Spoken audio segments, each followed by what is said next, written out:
There is a moment that has happened to you more times than you have counted, even if you have never spoken about it openly. Things between you and a woman are going well. The warmth is real. The conversation is easy. You can feel something building, something genuine, something that might actually become something. And then she does something that throws you. She says something slightly provocative. She creates a small, unnecessary tension. She withdraws just enough to make you reach. She mentions another man in a tone that doesn't quite make sense. Or she simply goes quiet in a way that feels like a door being tested. Not opened, not closed, just pressed to see whether it holds.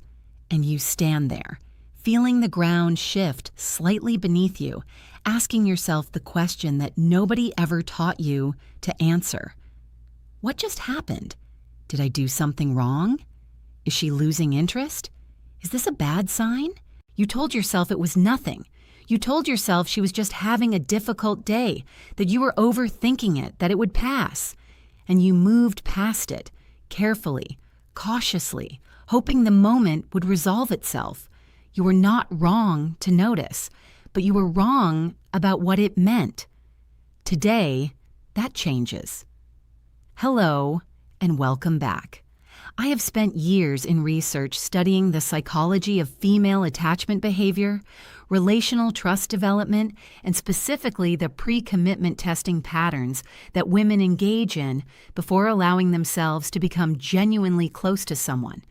And on this channel, we deal in the kind of clarity that most relationship content never gets close to delivering. If you are a man in your 40 seconds, 50 seconds, or 60 seconds, a man who has experienced the particular confusion of a connection that seemed warm and real, only to encounter a sudden shift that you couldn't quite explain, this conversation is going to reframe some of the most disorienting moments of your relational life. Because what I am about to describe is not a character flaw in the women you have encountered. It is not game playing, manipulation, or ambivalence. It is the expression of a deeply wired psychological mechanism that operates in the majority of women before they allow themselves to be genuinely close to a man.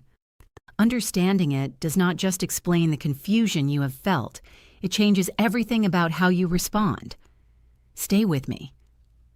Before we get to the 5 tests themselves, I need to give you the psychology. Because without it, everything I am about to describe will look like a list of behaviors to manage rather than a window into how she actually works. Here is the foundational truth. For women, emotional closeness carries a risk profile that is categorically different from what most men experience. Research on adult attachment, built on John Bowlby's foundational theory and extended across decades by Dr. Mary Ainsworth, Cindy Hazan, and Philip Shaver, and dozens of subsequent researchers, has established that people who carry any history of relational hurt are wired to conduct a specific, often unconscious assessment of a potential partner's security before allowing themselves to become genuinely vulnerable. This assessment is not analytical. She is not sitting down and consciously evaluating you against a checklist. It happens at the level of felt experience, through the nervous system, through the body's response to your behavior under specific conditions. And the conditions she creates to generate that response are what we call tests. The word tests feels slightly clinical, and it is worth being precise about what they actually are. Research on partner testing behavior in relationship psychology, including work on communication strategies and attachment insecurity by Professor Nicola Overall at the University of Auckland, one of the most published researchers in relationship science, confirms that individuals with higher relational anxiety and unresolved attachment history are more likely to engage in indirect probing behaviors designed to evaluate a partner's commitment and emotional availability before deepening investment. In plain language, the closer she is getting to feeling genuinely drawn to you, the more her nervous system needs to know whether the ground beneath you is solid. And the only way her nervous system can assess that is not by asking you directly. It is by watching how you behave when the ground is made slightly less comfortable. The test is not a sign she is pulling away. It is often a sign she is considering moving closer and needs to know whether it is safe to do so. For men in your 40 seconds, 50 seconds, and 60 seconds who have spent years interpreting these moments as signals of withdrawal, that reframe is not small. It changes the entire emotional landscape of interactions that have probably confused and cost you more than you realize. Here are the 5 most common pre-closeness tests. Each one has a name. Each one has a real psychological mechanism behind it. And each one has a correct response that most men at your stage of life have never been shown. Test 1. The pressure drop. This is the test that arrives when things between you have been warm and close, often after a particularly good interaction, a genuine moment of connection, or a conversation in which she shared something real. And then, without obvious cause, she cools. She becomes slightly less responsive. She creates a small, quiet distance, not dramatically, not with an explanation, just a subtle lowering of temperature that leaves you wondering whether the warmth you experienced was real. What most men do at this point is reach. They send a follow-up message. They offer more warmth to fill the gap. They escalate, slightly, well-meaningly, but unmistakably, in the direction of closing the distance. And in doing so, they tell her nervous system exactly what it was testing for. Is this man's emotional state dependent on my moment-to-moment response to him? Research on secure attachment behavior consistently shows that the most attractive quality a partner can demonstrate under conditions of relational ambiguity is non-reactive stability. The concept of felt security, first named by Sroufe and Waters in 1977 and extensively developed in adult attachment research by Mikulincer and Shaver, describes the deep, stable sense of safety in a relationship that forms when a partner is consistently available and emotionally regulated rather than reactive to temporary shifts in the other's availability. It is not coldness. It is not withdrawal. It is simply the quiet, unhurried evidence that your emotional ground does not shift when hers temporarily does. The pressure drop is not her losing interest. It is her measuring whether your interest is grounded in something real, or whether it will collapse the moment she stops feeding it. The correct response: do not reach. Do not fill the silence. Maintain your own warmth and your own life. Let the distance breathe. A man whose emotional state is not dependent on her moment-to-moment availability is, to her nervous system, exactly the man it was looking for. Test 2. The contradiction probe. This test arrives in conversation, usually when you have said something positive about who you are or how you operate, your values, your patience, your emotional maturity. She will shortly after say something slightly provocative, slightly contrary, or slightly testing of the exact quality you described. If you told her you are not the kind of man who needs to be right, she will disagree with something in a way that invites a small argument. If you described yourself as patient, she will be slightly difficult in a context that requires patience. If you said you were emotionally steady, she will introduce a small drama to measure whether that steadiness is real or performed. This is not antagonism. It is verification. Brené Brown's research on the anatomy of trust, presented in her Braving Inventory and drawn from over 2 decades of research on vulnerability and human connection, identifies integrity as one of the 7 foundational components of trust, the quality of practicing your values rather than simply professing them. The contradiction probe is her nervous system's way of running that check without having to ask for it directly. She's not trying to catch you out. She is trying to confirm that the man she is experiencing is the same man who would show up under slightly more demanding conditions. Because if you are performing your best self for her, it will crack under light pressure. If you are simply being yourself, it won't.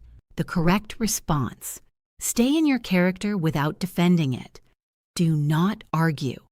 Do not prove yourself. Simply be the thing you said you were. calmly, without announcement, without needing her to acknowledge it. The man who responds to a small provocation with quiet, unhurried groundedness has already passed the test before it was finished being administered. Test 3.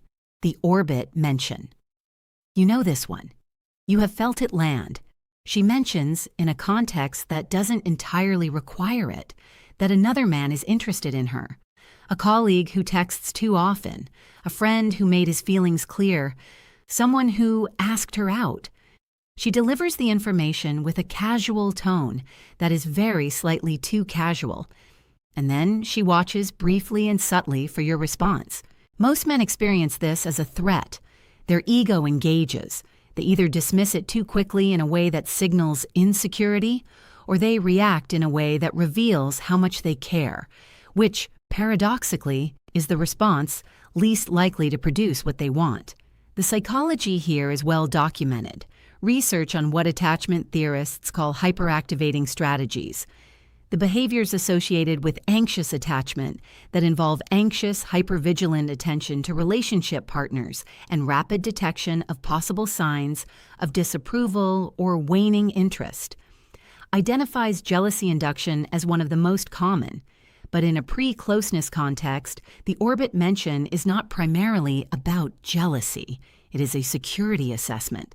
What she is measuring is whether you have a stable enough sense of your own value to receive that information without either crumbling or becoming possessive, whether your interest in her is grounded in genuine attraction rather than the fragile ego investment of someone who cannot tolerate the idea of competition.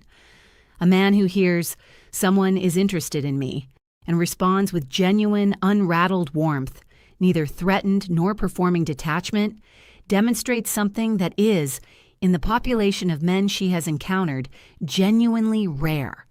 It demonstrates the kind of psychological security that her nervous system associates with a partner who is safe to be close to. The correct response: receive the information without either dismissing it or reacting to it. A small, warm, unhurried response that acknowledges what she said without attaching significance to it is the entire answer. Sounds like he has good taste. Then continue the conversation. That is the whole thing. Test 4. The availability withdrawal. This one is the most practically disorienting, and the one that most often causes men at your stage of life to either overinvest or quietly disengage. At a point in the developing connection when things feel like they are gaining momentum, when plans have been made, or the frequency of contact has been increasing, or the warmth has been building, she becomes unexpectedly less available. She is slower to respond. She cancels or reschedules. She is present when she is with you, but the ease of reaching her between those moments has temporarily contracted. The most common male response to this pattern is escalation. An escalation. Increasing contact, proposing more plans, filling the gap with more availability, produces the precise dynamic her nervous system was assessing for. A man whose sense of security requires constant confirmation from her. The late Dr. Helen Fisher, a biological anthropologist at Rutgers University whose fMRI research on romantic love made her one of the most cited researchers in the field before her passing in 2024, documented the phenomenon she termed frustration attraction, the finding that uncertainty and intermittent reward activate the same dopaminergic brain systems as romantic passion, causing feelings to intensify under conditions of reduced access.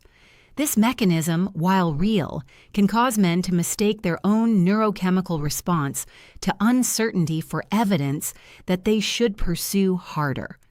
What her nervous system is actually evaluating is whether you are a man with his own life, a life that does not expand to fill whatever space she creates, and does not contract when she temporarily becomes less available.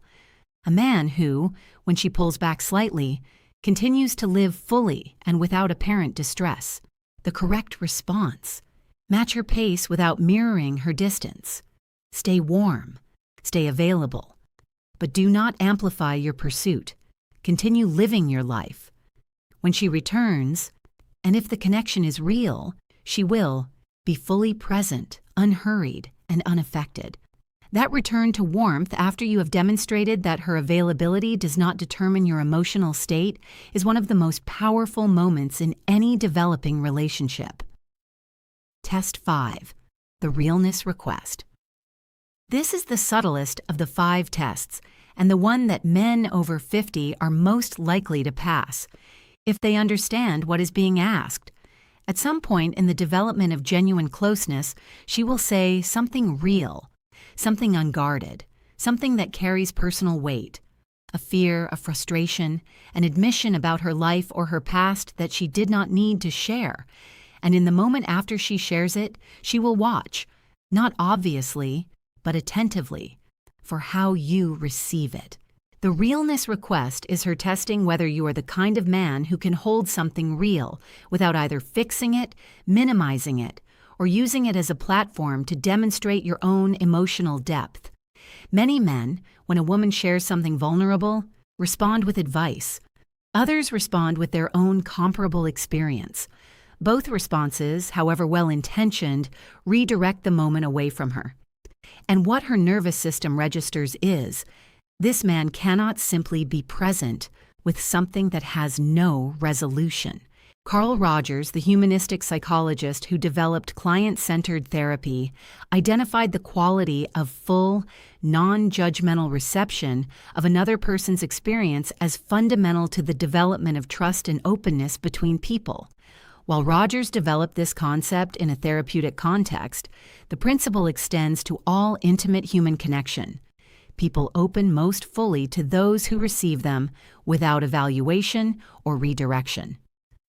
Guy Itzchakov's research at the University of Haifa, published across multiple peer-reviewed studies, confirms that people who feel deeply listened to experience measurably increased self-clarity, reduced anxiety, and significantly strengthened attachment to the person listening.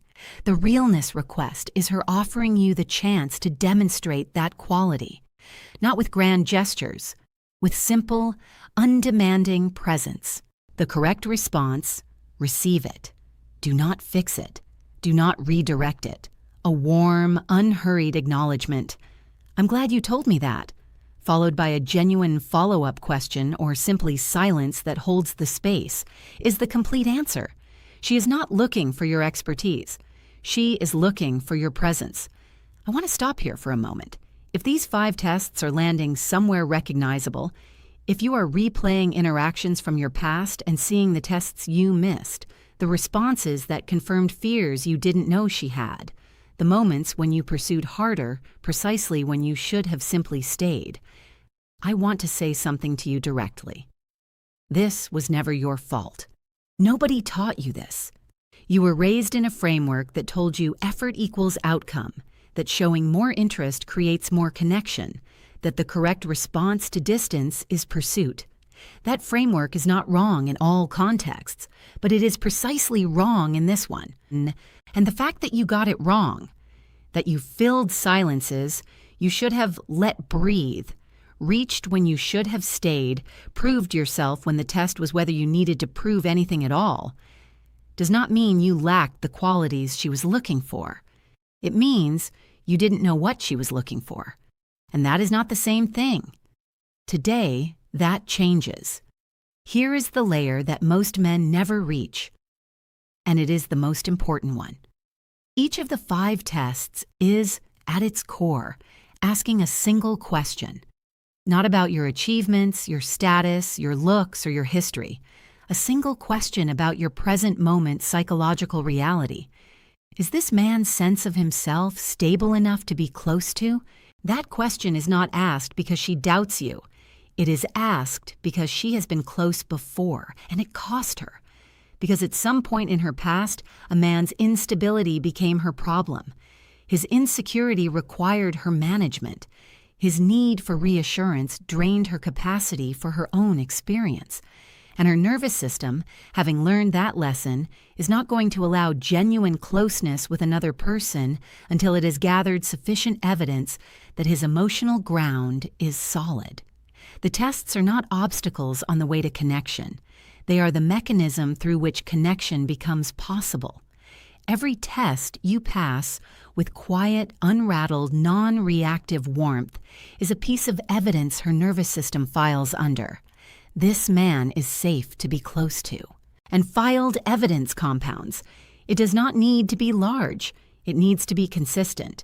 The man who passes the pressure drop receives the orbit mention with ease, stays grounded through the availability withdrawal, and holds space for the realness request without redirecting it.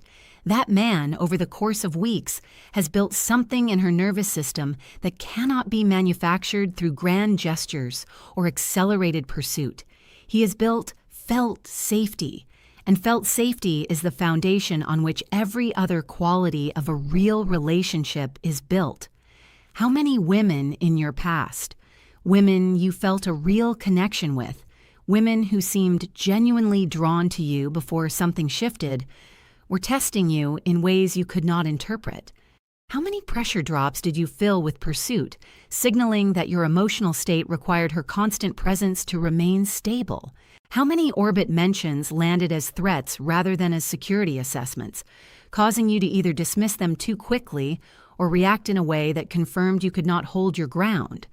How many availability withdrawals prompted you to pursue harder, to send the extra message, to propose the next plan? At precisely the moment when simply living your life with warmth and without urgency would have told her everything she needed to know? Let that settle. Not with regret, with awakening. Because from this point forward, you carry vocabulary where before you had only confusion. You have 5 names for 5 moments that previously arrived without explanation and left you without recourse. And with those names comes something more important than strategy, genuine understanding of what is actually happening in her when she does these things. She's not testing you because she doubts you. She is testing you because she is considering trusting you. And trust, for a woman who has accumulated enough experience to know what the wrong choice costs, is not given freely. It is earned, quietly, consistently, in the space between words, in the stillness after a small provocation, in the warmth that stays even when she temporarily withdraws her own. Men at your stage of life carry something younger men almost never have: the lived experience to know that presence is more powerful than performance, that stillness communicates more than speech, that the most attractive thing a man can offer is not intensity, but safety. You have already developed much of what these tests are looking for: the groundedness, the non-reactive warmth, the capacity to be fully present without urgency. What you did not have, until now, was the knowledge that she was looking for it. Now you do. I'll see you in the next one.